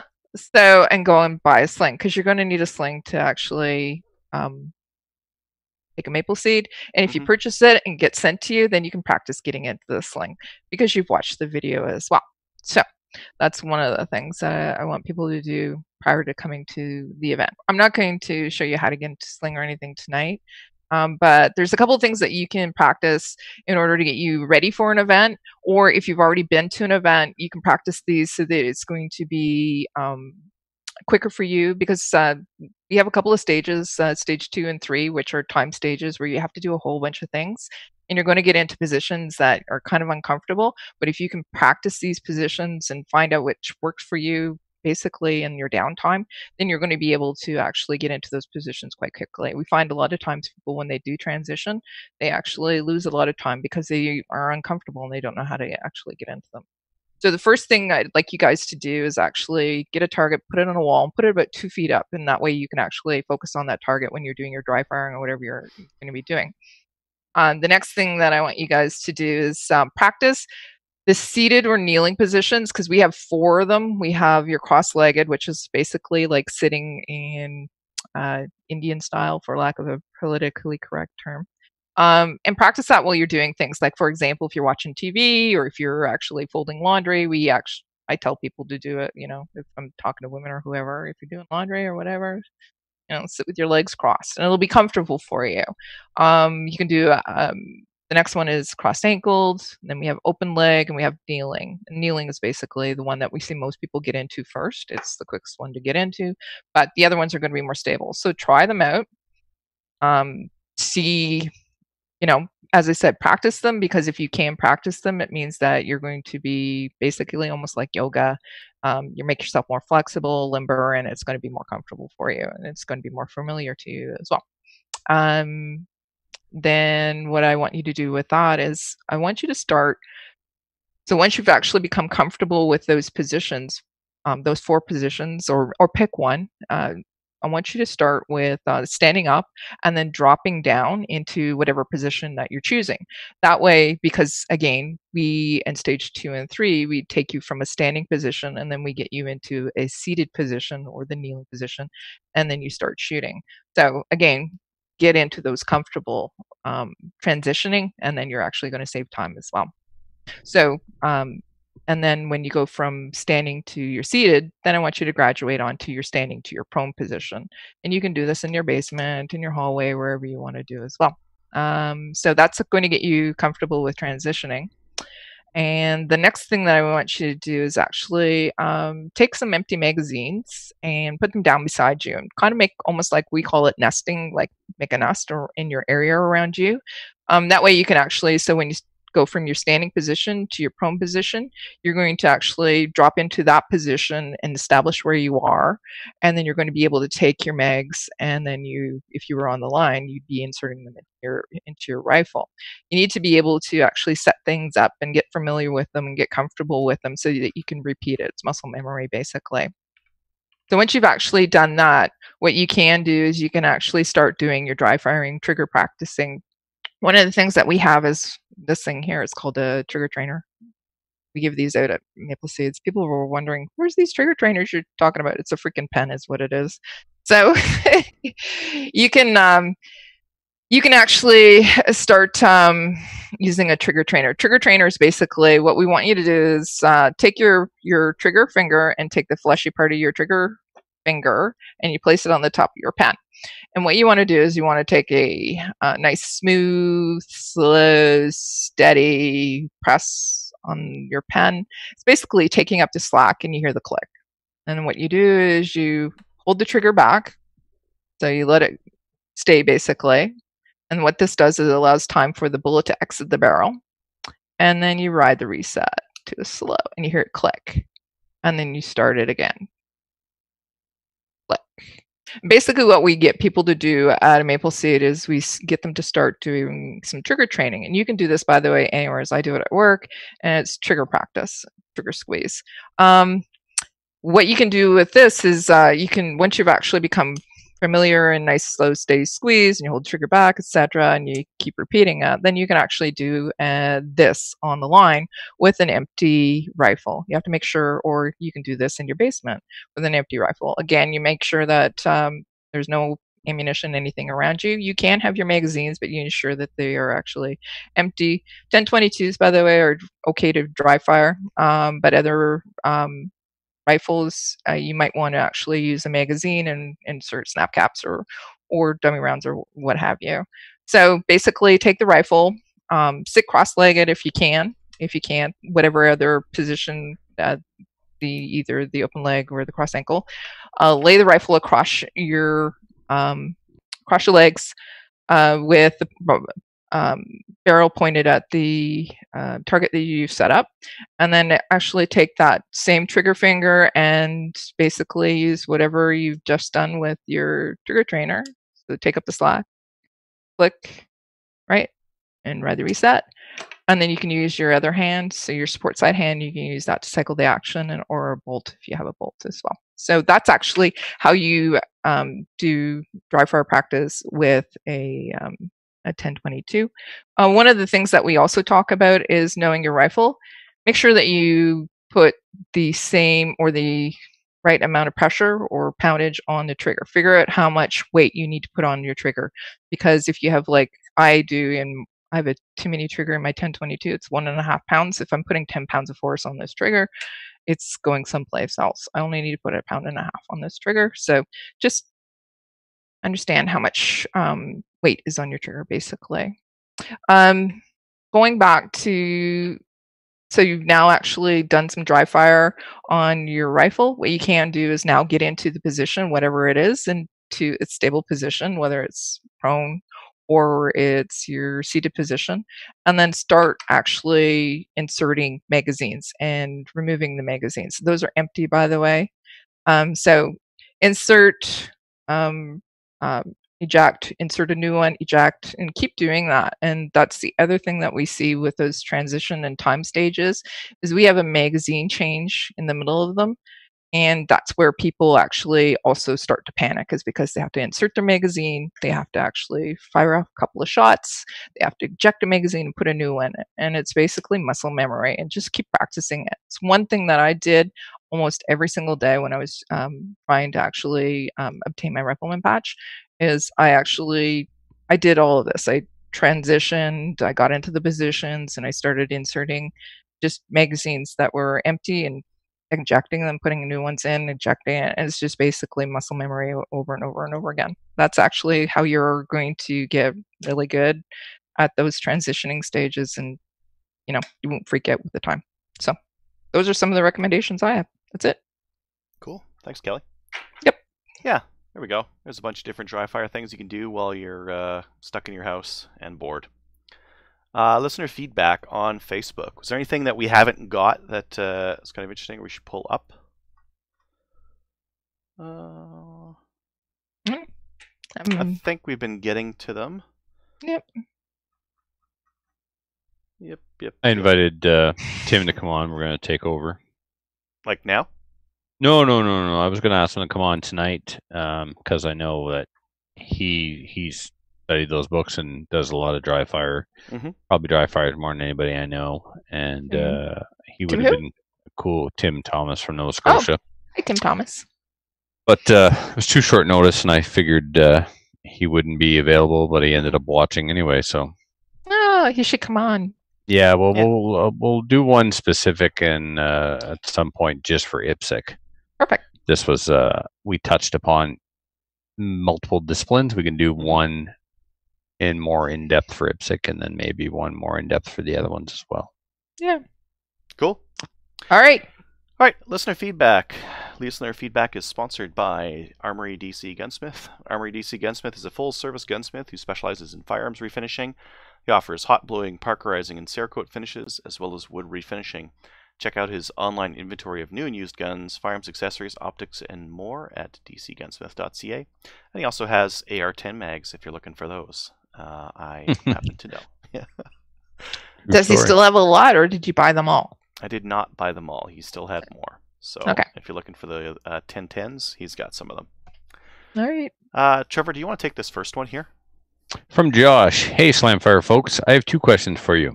After listening for Doug Ford talk about bringing manufacturing back to Ontario in the news today, I got wondering what Canadian firearms manufacturers would be supporting. We should be supporting. Right, there we go. That didn't sound right. I got wondering what Canadian firearms manufacturers we should be supporting. I mean, truly Canadian made, not imported and branded as Canadian. And that is a thing. He's not wrong. Mm-hmm. For my second question, are restricted firearm transfers still taking place in Canada? Is it a bad time to purchase a new restricted? So if you're purchasing from a store, you're fine. Purchasing from an individual, there's some snafus. The Canadian Firearms Centre is apparently open. The call center, the 1-800-731-4000, that's the Firearms Centre. That'll either get you to Ottawa or the Miramichi. But many provincial CFO's offices are closed. So when you initiate a transfer, you do it through the 800 number at the Firearms Centre, and they verify your licenses and whatnot. And then one of the last things they always say, at least to me during my calls, is we will now forward this to the CFO for final approval. Yeah. So if the CFO is closed, how can they do the final approval? So the whole thing's screwed up. Is it a bad time to purchase a restricted? It all depends. How quickly do you want it? Mm-hmm. Thank you for the... I was just going to say, they're still processing a few of them. They're just doing it really, really slowly. Mm-hmm. I do know that. Some of them are... Some of the CFOs are working from home. And I've talked to people who are getting transfers done. It's just my brother had to call in like 10 times before they got through. Yeah. And okay, so so your brother had a transfer go through, be completed, Kelly, during this time? Yeah, so he bought a Glock 22 pistol. Mm-hmm. And he got it. Yep. Excellent. Okay. So there you go. Transfers are happening. Yeah, still. Thanks for the extra shows. I hope you keep them coming. By the way, I listened to episode number 1 the other day, and to answer Trevor's question, the best thing to shoot is fresh cow shit. Splatters all over the place, and is always good for a laugh. Fact. Josh from Saskatchewan. That's good, Josh. Like original episode 1? Probably. That would have been Shooting the Breeze. Yeah. We changed the name, didn't have to. Mm-hmm. Okay, go back to who should we be supporting? Cadex, MDT, they're Canadian. Cadex and MDT are truly good. Canadian. IBI is truly Canadian. Mm-hmm. Maple Ridge Armory is truly Canadian. Matador Arms is truly Canadian. I mean, there's some company, Maple Ridge, or not Maple Ridge, Alberta Tactical. You know, they turn blocks of aluminum into guns. Maccabee Defense, they turn blocks of aluminum into guns. So these are truly manufacturing companies. They're turning raw materials into finished Canadian-made products. Yep. So, but just because somebody is not, doesn't mean I wouldn't necessarily support them either. Like I would still buy Chinese ammo from Canada Ammo. I would, you know what I mean? Yeah. Like Russian gas masks from Denis. I don't know. Yeah, and if you can support more of the local gunny or gun retailer, do that. But instead of like Cabela's or whatever. But Cabela's still there too. If you need to go. Right. But I'm just saying. Cabela's doesn't need your money so much as DC Armory does, and correct, ships, right? Right. Like, he sold 7 pounds of Argot to a customer in Ontario. He sold, like he goes to the post office every day or every other day. So, you can't go to the shop right now. You can pay by credit card, process through the website, over the phone, EMTs. Whatever, man. Mm-hmm. Yep. So cool. Some of the other listeners, PGW. Oh yeah. ATRS. We said Prairie Gunworks. Yep. TNA, Calgary Shooting Center, of course. Come on. But he did say manufacturers. So we do have some Canadian manufacturers: MDT, Matador, IBI, Maple Ridge, Alberta Tactical, Maccabee Defense. These guys are turning raw material into finished product. So those are just a few. Apologize to anybody I missed. Not my area of expertise. I don't have an area of expertise. So, yeah. All right. Kelly, do you want to take this one from James? Okay, so do we want to... Who's laughing, by the way? Is that you, Trevor? Okay. Yeah. He has 3 emails, by the way. All for you. Thank you. I appreciate it. So it says, good luck. I need it. Anyways, March 24th. We already read parts of this, but I think we have to read the whole thing so they I concur. Okay. March 24th midweek podcast was a real doozy. I was working with Shure earphones in, listening to my 17th favorite podcast. Thank you, by the way, for, at least we're not 18th. Slamfire Radio. And oh boy, at the end of the podcast, I was ready for the world to end. My panic set in. Blood pressure up, check. Head running million miles a minute, check. Looking around and seeing normal looking people being sketchy like meth heads in downtown Miramichi, check. I was not prepared as well as I should be. Time to make a list of the 3 Gs: groceries, gears, and guns. I was concerned about Trevor's well-being, and I had no time to contact Trevor and ask how he's doing. Figured the RCMP would check on him soon enough, and I would hear about it on Slamfire's news section. Fast forward a week. Off the rocker, on edibles, cursing and swearing on the podcast because he doesn't own a bike. Laugh my ass off, Frosty. I was not on edibles on the podcast. When I'm on edibles, I'm on the couch, not on the podcast. Yeah. Frosty, great job on the editing and the go button moment. Trevor, like all New Brunswickers, residents don't need a bike. They need a car to get groceries and anything. Everything 15 minutes with no traffic. I'm down to 7 with all the unnecessary people staying at home. That's his kids, by the way. It's freaking awesome. Wish people would stay home more often. When you arrive from out of province, the sign should read, Welcome to New Brunswick, where driving is a right, not a privilege. I live there, and it's true. You need a car everywhere. It's not like you're from the big city. Anyways, okay. I'm glad you're okay, Trevor, or are you? Dun, dun, dun, dun. So that was basically enough. I preface this question as asking for a friend. Question bug out options on AR-style assault rifles, firearms. Do you take? Okay, this is getting, I don't know. I'll have to. Disjointed? Do your best, Kelly. Do your best. Can do it 2 ways. Government gone chaos, or they think they are in power, but nobody is listening. And he says Syria. AR or non-restricted AR, 223, 308, or 300 blackout. Lengths and optics. Basically, I think he's asking us. So what's your guys' setup? What do you take and the reasons why? Do you want to answer that now, or do you want me to just... No, let's do it now. Yeah. So, again, the question was dependent upon the without rule of law scenario? Yeah, basically, government is just gone. It's chaos, mass hysteria, no rules, no nothing. How many am I allowed to take, Kelly? Or people are not listening, and it's like Syria, you said. You can take whatever one. The heck you want. Make it one, because it's going to be a choice. AR-10. I'll go AR-15. I do AR-15 too. AR-15.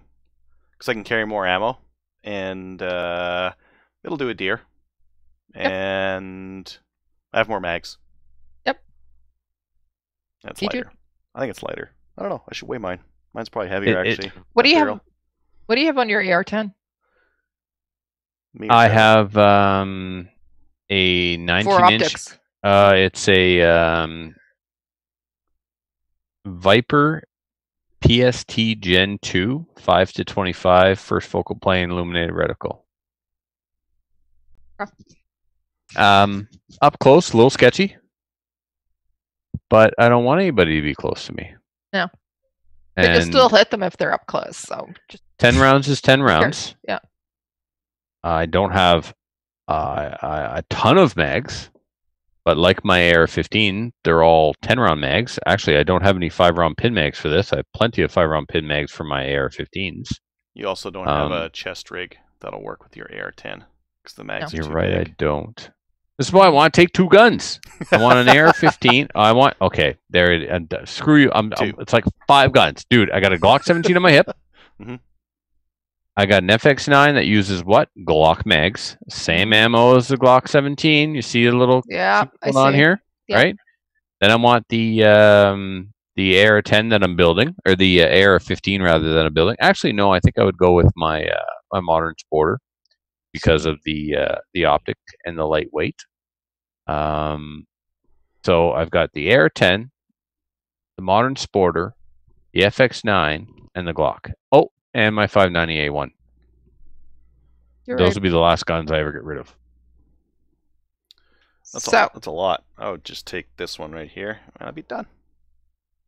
Different guns for different jobs, though. No, yeah, you're right. Use that one for everything. So whatever you can do with an AR-15, you can do with an AR-10. Only better. Heavier, less ammo, no vest for it. Just AR-15, 1022 for like rabbits, whatever. No, I'm serious. Just takedown 22. A takedown 22 would be nice because that you can back. 12 gauge because you can shoot everything from rabbits to moose. Okay. One platform, different ammo. Only downside, slow load. Shotguns are so versatile. And shells are so bulky. Yeah, I know, but what am I alone walking through the desert here? Am I in Walking Dead? All right, fine, AR-15, or even sub 2000 with real ammo. Not sub 2000. Oh my God, bite my tongue. FX9. Okay. All right. Cool. All right. Adriel, let's compare 308 to 6.5. And now, say it with me. It's quantity, not quality. One more time. Adriel, you have the show notes, so you have to say it with me. Quantity, not quality.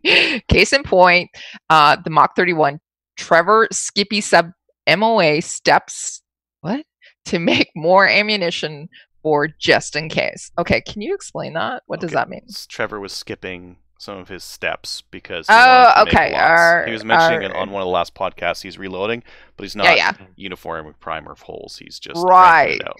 Okay, so Trevor, skipped. Anyways, yes. Okay, I got it. Grammar, because grammar. when he listens to us read, does he just sit back with his feet up and a beer and laugh his ass off? That's why he said good luck. All right. Plus 6.5, Creedmoor is not a real caliber. A couple of boxes at Cabela's does not make a real caliber, Frosty. Decisions need to be made, and I will listen to your answers and probably discard them. This is true. Question, he says, how do you communicate after the shit hits the fan if the cell phone communication is gone back to the old smoke signals? And that's actually a really good question. You know, a lot of people are signing up for online shortwave radio courses and ham radio licenses. They are. Mini-Me just did. Yep. All right. And it's actually true. I've been hearing that too. Okay, so I can see showing up at Trevor's Barrel Fortress and probably going to get shot, he said.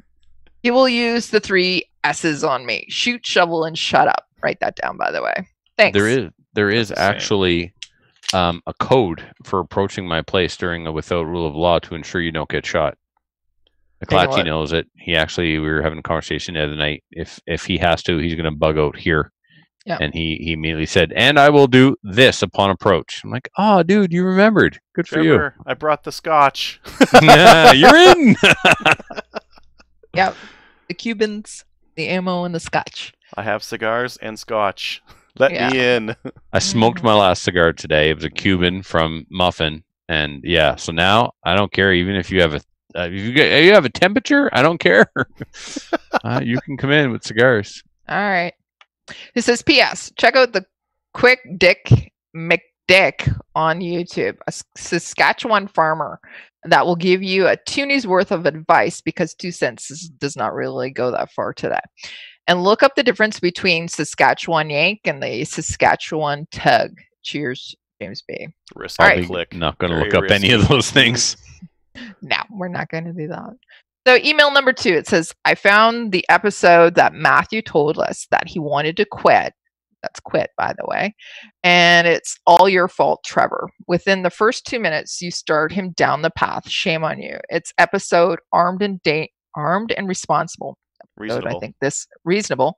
Sorry. 185. And he signs off by saying boo ga loo glue. Boo glue. Glue. Mm-hmm. All right. So we should go back and listen to that one. 185. That was a long time ago. I don't even think Adriel and I were on the show, were we? I might have been. 380. We're at 3. I don't know what we're at now. What is time? 349. Yeah. Email. Number 3, listening to old episodes. Holy crap, he has nothing to do really, does he? Okay. Listening to old episodes, and you really need to get Ken Nelson back on to talk about The Hard as Hell. Thanks. Trevor, tell me the story with Matt about that you had pictures. Okay. Trevor, tell me the story with Matt. Oh, man. That you had pictures and notes on the front veranda from a stalker. Oh, all right. Okay. So Matt got a new cell phone number. Okay. And he sent me a text and wouldn't tell me who it was. And he started to act stalkerish, and I think may have said he was a listener of the show. And then he recruited Christina. Oh, God. And Christina started leaving notes in my mailbox from the stalker. So then I get a text from Matthew going, "Did you like my note?" Not knowing it was Matthew. At that point, I'm like, oh, stay strapped or get clapped. What's going on? Damn. Yeah. Okay. So before we go any further, Russ, he says, if the government goes for hell, who is going to keep pins in their mags? Because somebody said, are we fine? Everyone. Yeah. Everyone, because the law is still the law, even when the government folds. Yeah. Okay. Anyways, that's it for James. James, thank you for all the emails. Cool. We'll go back and listen to 185. Trevor, do you want to take this one from Nathan? From Nathan. Hey guys, been listening to the show for a while now and love it. It's nice to have a show from Canadians giving their perspective. I just have a couple of questions for you guys. First things first, with the you with the 92X performance out, you guys said, just paraphrase it. Paraphrase. Yeah.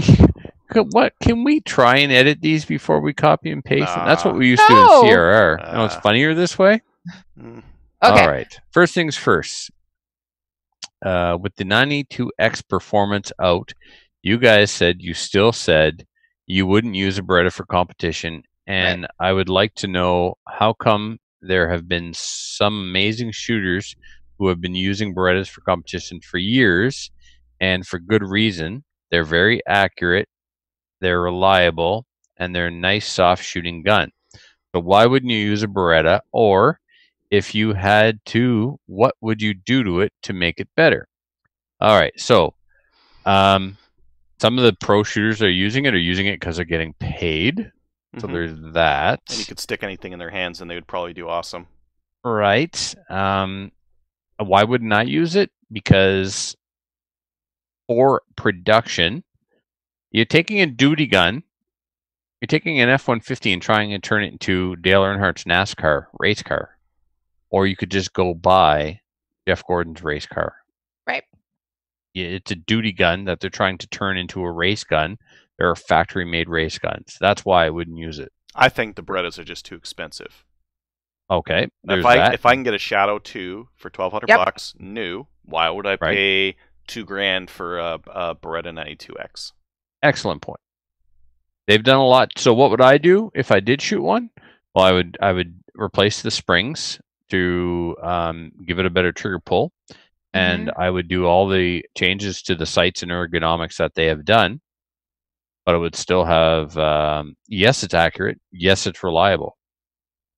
And I want those things reliable and accurate enough, though. Right. I want reliability and I want accurate in a duty gun. It's got an aluminum frame, so it's light, so it's not the worst thing in the world to have to carry all day.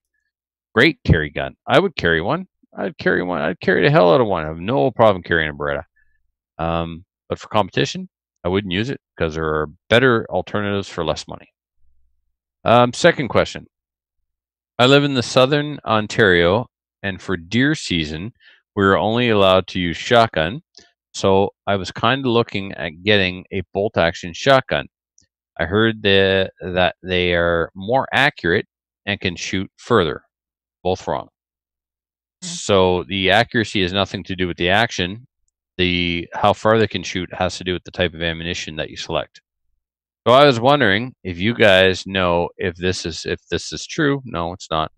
If there are any advantages to a bolt over a pump. No, none. The bolt is the slowest, awkwardest moving shotgun. The only advantage, if there is one, is if your bolt has a detachable magazine and you carry extra magazines on you and you do mag changes rather than filling a tube. Any thanks for answering my questions, and keep up the great work. You guys have any comments on the bolt action versus anything else? I'm trying to think. Like, so I don't have that. There's no such law like that in Alberta here, so I don't look at it. Like when I see for deer season, when I see people running rifled barrels with sabot slugs and that kind of thing in a shotgun, I kind of think to myself, this is just a workaround for some stupid government law that shouldn't be there. Because realistically, just let people run 45-70s and 308s and whatever, and those are all ballistically superior to stupid. I don't know what he's because deer season here you can actually use a rifle, so I don't know. It depends on what part of the province you're in, and there's sometimes there's muzzle loader only, there's shotgun only. Well, it depends. So it depends on the time of the year that he's and where you are. Like we have crossbow season here, we have muzzle loader, and but we do have rifle season. So I'm kind of going maybe he's where he is. There's a shotgun only portion of the season. Right, so it'd be interesting to see where he is because I'm in southern Ontario as well. So, like, important part here is that a bolt action shotgun is not a thing you want to do. Right. Not to mention the fact that I don't know if anybody's currently producing one, so you're going to be buying an old worn out Mossberg. So there you go. Savage had a bolt action too, right? Did they? Yeah. Cool. Yeah. No, I would stay away from it. So poor choice in guns and shotguns, Nathan. But thanks for writing anyway, buddy. Let us know where you are. That means Adriel has Spencer's. Yes, I did that on purpose. Yay! Yes, too, by the way. Yeah. I don't know if any of you have invested in a Berkey water filter system, but when it comes to having large amounts of clean, safe water available in your house, they are hard to beat. They kind of look like a big silver coffee urns you would see at church socials and such as a kid. They have two sections, although you only split them for cleaning. The bottom part has a spigot and holds purified water. The top part is where you pour the unfiltered water in. They use big ceramic-looking filters, which are expensive but last for years. I've had my unit for over a decade and only swapped the filters once, and even then I just cleaned the old ones and stored them as backups. The systems come in a bunch of sizes from 2 gallons to 6 or so, but they all use the same filter elements. My unit can have 2 or 4 filters depending on the flow rate you're trying to maintain.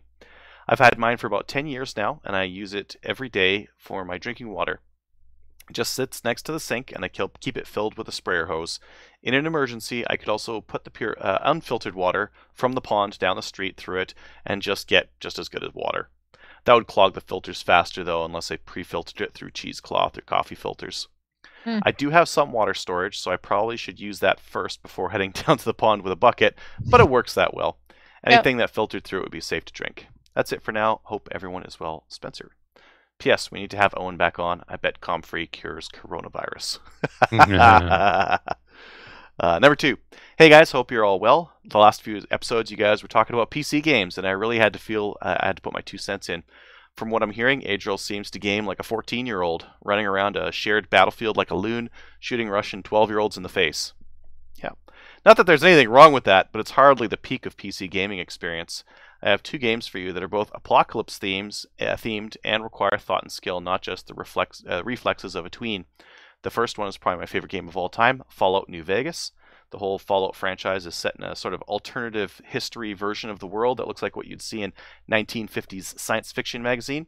It's set in the western United States, and while the graphics are kind of dated now, it captures that feel. It incorporates a lot of real places in Utah, Nevada, and Arizona, and is an open world game, which means you can go in any direction you want to on a map just about any time. The thing I like about Fallout New Vegas is that the devs really got into their guns. Sure, they have some made-up energy weapons, but the bread and butter really is the firearms. Everything from 1911s and Thompson submachine guns to AR-15s and M1 Garands. Almost every gun has different modifications you can make, like adding scopes, suppressors, improved triggers, etc. And if that wasn't enough, there's a full suite of reloading available, allowing you to make custom ammunition with different properties. The storyline's good, although certainly not Dickens. The quests are fun, and the characters that you can recruit as companions are all very well done. And because it's been around for a while, there are a bunch of excellent mods for it that can really improve the game a lot. The second game I can recommend is The Long Dark. This is a Canadian game set in Adriel's neck of the woods, it seems. They don't actually say, but it seems west and north. In the sandbox mode, you're basically just trying to survive after your plane goes down due to a freak electrical event of some kind. You're completely alone except for wolves, bears, rabbits, and assorted other wildlife. You constantly run across deserted cabins, camps, or even whole towns. You have to maintain your calories, your water, your body temp, all the while trying to set up shelters and amass enough supplies to not starve or freeze or die from disease. Again, the graphics aren't anything to write home about, but they work fine, and the sound design is incredible. It's completely immersive, and you really do feel like you're out in the woods or trudging across a frozen marsh. There's also a story mode that they added in a year or two back and is constantly evolving, but the real game is simply trying to survive. The first time you almost die in a blizzard, but you will feel amazing. Managed to make it, maybe.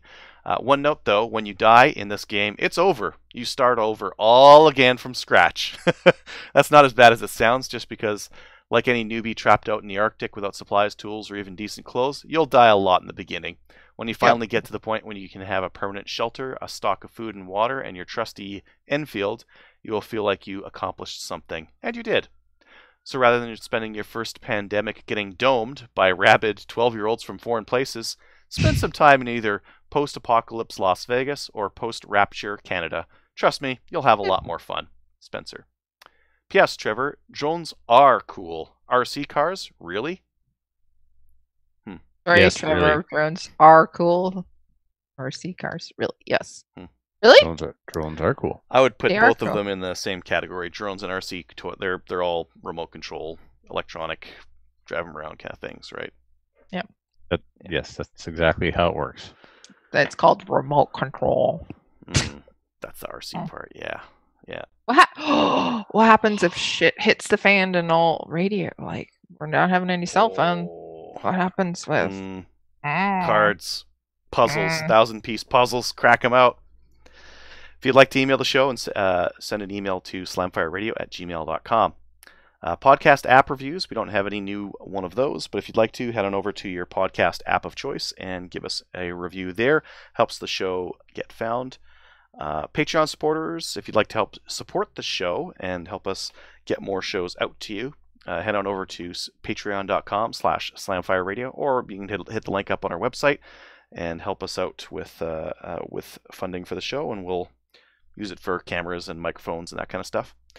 You can also help support the show by visiting our website and clicking on the links to Cabela's from there if you're going to buy from Cabela's, which has curbside pickup right now. So if you wanted to buy some stuff online, get a shopping cart of essential goods, and then head to Cabela's. They'll just put it in the trunk of your car for you. Sweet. Shoutouts. Trevor? Yeah, it's Reed's birthday. Reed is a Ipswich, New Brunswick fellow shooter and listener of Slamfire, and it's his birthday, so happy birthday, big guy. There you go. Happy birthday. Kelly? Happy birthday. Nope. I don't really think so. I don't know. Adriel, I'm giving a shout out to Adriel because you've been fantastic, and Ryan as well, and Darren, all of our senior instructors. Just give you guys a shout out because you guys have been really helpful and fantastic. Thank you. Awesome. Finally, please join one of our national firearms associations, such as the CCFR. Check us out on Gun Owners of Canada. Like us on Facebook, and we'll see you on Saturday. Saturday. Yay! For another Saturday. special coronavirus minicast. Yes. Well, you have to make up names for things before they're called microcasts. Microcast. Thanks for watching. Choking like it's prom night.